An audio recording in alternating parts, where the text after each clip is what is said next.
В полите на загадъчната Странджа планина под звездното небе се ражда един древен и мистичен ритуал – нестинарството. Това не е просто танц, а жива легенда, която пулсира през вековете. Нестинарството започва в село Българи, когато голям пожар обхваща храма.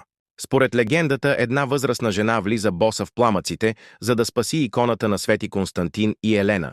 Тя излиза невредима, а иконата дарява сила на избраните да танцуват върху жаравата. Вярва се, че чрез танца си, воден от иконата, нестинарите призовават здраве, плодородие и защита за селото и хората си.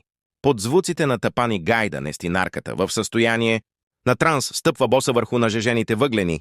Всяка искра е молитва, всеки допир е чудо.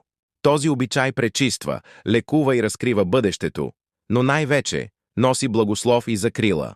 Това е връзка с корените, с древното минало на нашия народ, традиция, която пламти и днес, предавана от поколение на поколение.